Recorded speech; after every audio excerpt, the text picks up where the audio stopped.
Good morning student. आज आपके सामने class 10th subject SS civics chapter 3 लोकतंत्र और विविधता, इस चैप्टर के ऊपर जो है डिस्कस किया जाएगा। सभी बच्चों ने ध्यानपूर्वक सुनना है। सबसे पहले जो इसमें मैं आपको अध्याय परिचय समझाऊंगा, उसके बाद जो है अभ्यास के प्रश्न समझाए जाएंगे। तो देखिए, अध्याय परिचय, लोकतंत्र और विविधता। विविधता लोकतंत्र का एक महत्वपूर्ण अंग है। लोकतंत्र के अंदर भिन्नता एक कंपलसरी है, यानी कि बिना भिन्नता के लोकतंत्र संभव नहीं है। जहां लोकतंत्र है वहां भिन्नता जरूर दिखाई देगी, इसलिए विविधता लोकतंत्र का एक महत्वपूर्ण अंग बन चुका है। लोकतांत्रिक समाजों में जन्म, जाति, क्षेत्र, भाषा, धर्म इत्यादि के आधार पर अनेक सामाजिक विभाजन पाए जाते हैं। वर्ल्ड के जितने भी लोकतांत्रिक देश हैं, उन सब में जो है किसी में जन्म के आधार पर, जाति के आधार पर, क्षेत्र के आधार पर, भाषा के आधार पर, धर्म इत्यादि के आधार पर जो है अनेक सामाजिक विभाजन पाए जाते हैं। इसके बाद देखिए, मेक्सिको ओलंपिक की कहानी। मेक्सिको एक देश है। 1968 के मेक्सिको ओलंपिक में अमेरिका के अश्वेत धावकों कार्लोस और स्मिथ ने अमेरिका में अश्वेतों की दुर्दशा को व्यक्त करने के लिए अपने प्रतीकों द्वारा विरोध प्रकट किया। परिणाम स्वरूप उनके पदक छीन लिए गए। तो 1968 के अंदर मेक्सिको के अंदर ओलंपिक गेम हुए। उनके अंदर जो है अमेरिका के अश्वेत धावक यानी नीग्रो कार्लोस और स्मिथ ने जो है वे जो है ओलंपिक के अंदर जीते, और उन्होंने अपने अश्वेतों की दुर्दशा को व्यक्त करने के लिए, अमेरिका के अंदर जो अश्वेत है उनकी दुर्दशा को जो है व्यक्त करने के लिए जो है अपने प्रतीकों के माध्यम से जो है श्वेतों का विरोध किया। तो इसका परिणाम क्या हुआ कि उन्होंने जो पदक जीते थे उन पदकों को भी जो है वापस छीन लिया गया। एफ्रो अमेरिकी, अमेरिका में पाए जाने वाले उन अफ्रीकी लोगों के वंशज, यानी अमेरिका के अंदर जो है ये एफ्रो अमेरिकी लोग पाए जाते हैं, ये उनके वंशज हैं जिन्हें अफ्रीका से गुलाम बनाकर अमेरिका में ले जाया गया था। किसी पुराने टाइम के अंदर जो है अमेरिका के अंदर काम करवाने के लिए अफ्रीका के लोगों को जो है गुलाम बनाकर लेके गए थे, और उन्हें जो है अमेरिका के अंदर एफ्रो अमेरिकी के नाम से जाना जाता है। अमेरिका में नागरिक अधिकार आंदोलन 1954 से 1968 तक मार्टिन लूथर किंग जूनियर के नेतृत्व में, यानी कि ये जो आपका अमेरिका के अंदर नागरिक अधिकार आंदोलन जो है 1954 से 1968 तक चला, और ये जो है मार्टिन लूथर जूनियर किंग के नेतृत्व के अंदर चला था। और उसने जो है अश्वेत लोगों के प्रति गैर बराबरी के व्यवहार को रोकने के लिए नागरिक अधिकार आंदोलन चला था। और ये आंदोलन जो है, जो अमेरिका के अंदर अश्वेत लोग हैं उनके साथ बुरा व्यवहार किया जाता है, उस बात को जताने के लिए जो है मतलब जो विरोध किया था कि अश्वेत लोग हैं उनके साथ बुरा व्यवहार कर रहे हैं, इस चीज को रोकने के लिए जो है मार्टिन लूथर किंग जूनियर के द्वारा 1954 से 68 के बीच में जो है ये नागरिक अधिकार आंदोलन चलाया गया था। अश्वेत शक्ति आंदोलन, यह हिंसक आंदोलन 1966 से 1975 तक चलता रहा। तो इसके अंदर हिंसा भी हुई जो 1966 से 1975 तक चला। नस्लवाद को लेकर इस आंदोलन का रवैया ज्यादा उग्र था। तो यह आंदोलन जो है नस्लवाद को लेकर था, और ये जो है यह आंदोलन जो है ज्यादा हिंसक भी था। सामाजिक भेदभाव की उत्पत्ति, सामाजिक भेदभाव अधिकांश जन्म पर आधारित होता है। समाज के अंदर जो लोगों के साथ भेदभाव होता है वो ज्यादातर जन्म के आधार पर आधारित होता है। इसके अतिरिक्त धर्म, क्षेत्र, संस्कृति, कुछ अन्य कारक है। इसके अलावा दूसरे कारक भी है, जैसे धर्म के आधार पर, क्षेत्र के आधार पर, संस्कृति के आधार पर, यानी कि ये जो है दूसरे कारक है जिनके आधार पर सामाजिक भेदभाव होता है, जो सामाजिक भेदभाव की उत्पत्ति का कारक है। और ये सारे के सारे जो कारक है सामाजिक भेदभाव की उत्पत्ति के कारक है। विभाजनों में सामंजस्य, सामंजस्य का मतलब होता है तालमेल, यानी जो विभाजन है उसके अंदर तालमेल कैसे बिठाया जाए। सामाजिक विभाजन हर बार टकराव का कारण नहीं बनता। यह कंपल्सरी नहीं है कि किसी समाज के अंदर क्षेत्र के आधार पर, जन्म के आधार पर ये जो भेदभाव है वो हमेशा टकराव का कारण बनता है। भारत और बेल्जियम में विविधताओं में सामंजस्य होने के कारण सामाजिक वर्गों में टकराव नहीं है। भारत देश है, इसके अंदर विभिन्न धर्मों, जातियों, वर्गों के लोग रहते हैं, विभिन्न क्षेत्रों के लोग रहते हैं। इसी तरह जो है बेल्जियम देश है, उसके अंदर भी जो है विभिन्न धर्मों के विभिन्न संप्रदायों के लोग रहते हैं, लेकिन उनके अंदर जो उन्होंने आपस में तालमेल बिठा लिया है, जिसकी वजह से सामाजिक टकराव जो है न तो भारत में इतना ज्यादा होता है, न ही बेल्जियम में ज्यादा होता है। विभिन्नताओं में टकराव, कई बार जो है सामंजस्य बैठ जाता है, विभिन्नताओं में कई बार टकराव भी हो जाता है।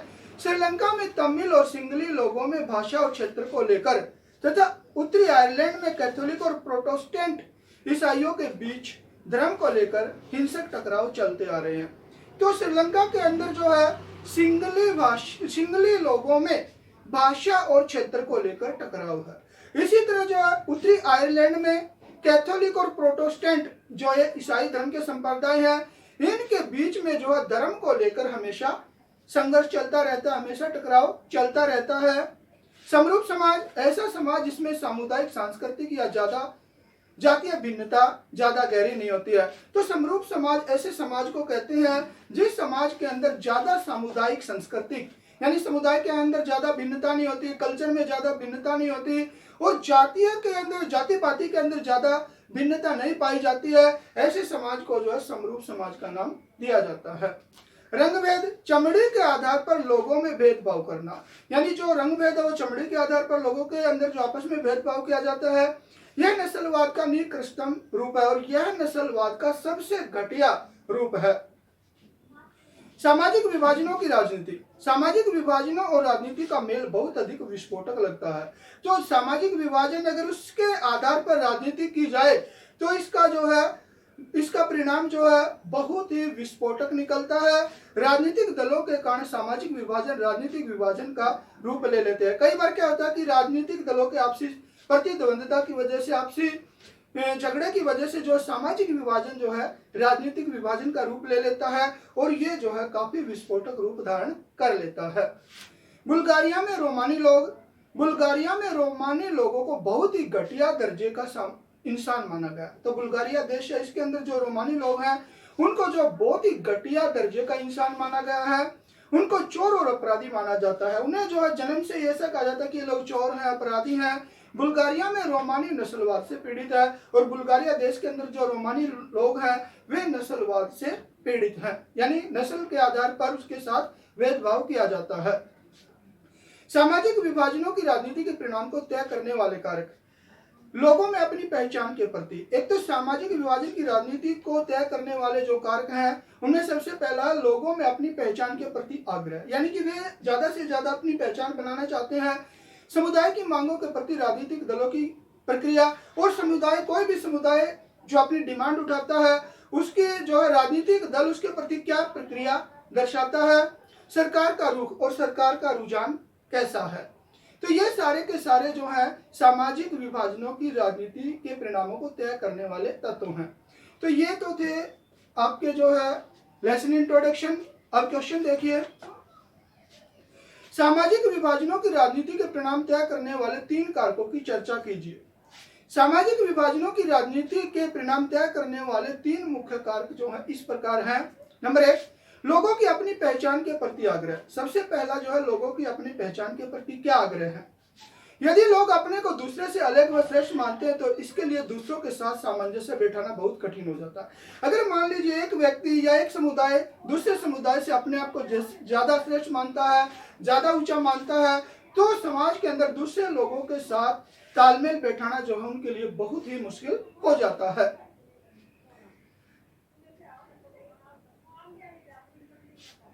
जब तक उत्तरी आयरलैंड के लोग स्वयं को केवल प्रोटेस्टेंट या कैथोलिक तौर पर देखते रहेंगे, जब तक उत्तरी आयरलैंड के लोग जो खुद को केवल प्रोटेस्टेंट के रूप में या कैथोलिक के रूप में देखते रहेंगे, तब तक उनका शांत हो पाना संभव नहीं है। तब तक वे जो किसी भी रूप में शांत नहीं हो सकते। यानी कि एक कैथोलिक के रूप में देखेगा, दूसरा प्रोटेस्टेंट के रूप में देखेगा, तो आपस में जो उनका झगड़ा जो है कभी भी नहीं सुलझ सकता।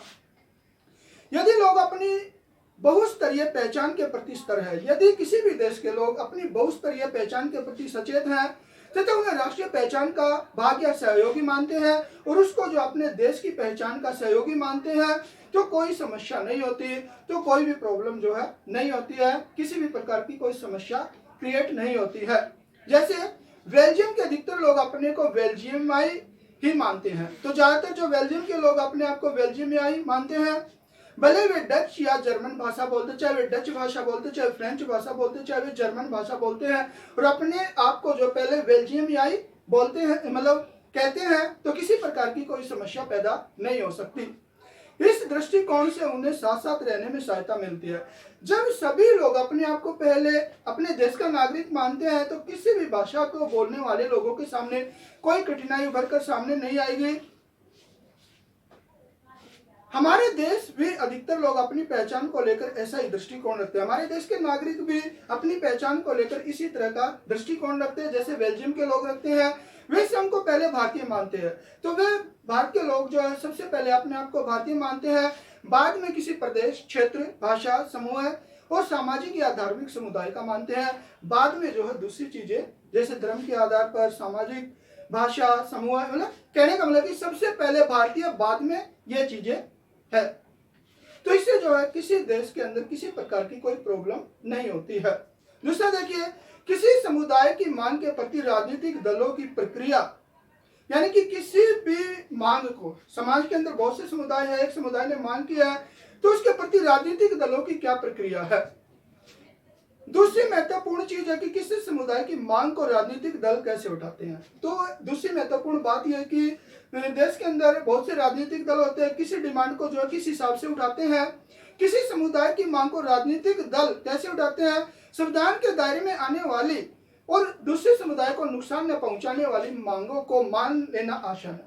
अगर मान लीजिए किसी दूसरे समुदाय को कोई भी लॉस नहीं पहुंचाती है, किसी दूसरे समुदाय की मांग और देश के हित में भी है, यानी इससे किसी प्रकार का देश का हित भी नहीं होता, तो उस मांग को जो है जल्दी मान लिया जाता है।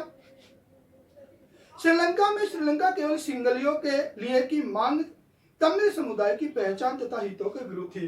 तो श्रीलंका के अंदर सिंगली ये मांग करते हैं कि जो श्रीलंका जो है सिंगलियों के लिए है, इससे जो है तमिल समुदाय की हितों के विरुद्ध है, तमिल समुदाय जो इससे नुकसान होता है, और ऐसी मांग अगर मान ली जाती है तो आपस में प्रतिद्वंदता बढ़ने की ज्यादा संभावना बढ़ जाती है।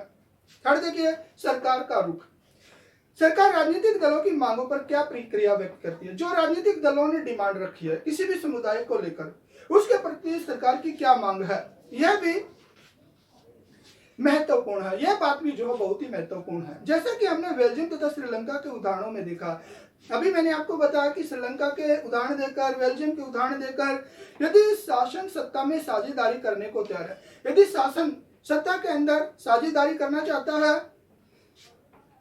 और अल्पसंख्यक समुदाय की उचित मांगों को पूरा करने की कोशिश ईमानदारी से की जाए, और जो अल्पसंख्यक है, जिनकी जनसंख्या कम है, उनकी मांगों को भी पूरा करने की ईमानदारी से कोशिश करता है, तो सामाजिक विभाजन मुल्क के लिए खतरा नहीं बन सकता। अगर समाज के अंदर विभाजन हो भी जाता है तो भी जो मुल्क के लिए, देश के लिए खतरा नहीं बनता है। यदि शासन राष्ट्रीय एकता के नाम पर, अगर सरकार राष्ट्रीय एकता के नाम पर किसी ऐसी मांग को दबाना आरंभ कर देता है तो परिणाम नुकसानदेह होते हैं। अगर सरकार जो है राष्ट्रीय एकता के नाम पर किसी उचित मांग को, किसी समुदाय की उचित मांग को दबाना आरंभ कर देता है, यानी कि इग्नोर करना आरंभ कर देता है, तो इसके परिणाम जो है हानिकारक होते हैं, दुखदायी होते हैं। तो बेटा आज आपके सामने जो है लेसन इंट्रोडक्शन और एक क्वेश्चन समझा दिया है। सभी बच्चों ने जो है ये कॉपी में भी लिखना है, याद भी करना है। धन्यवाद।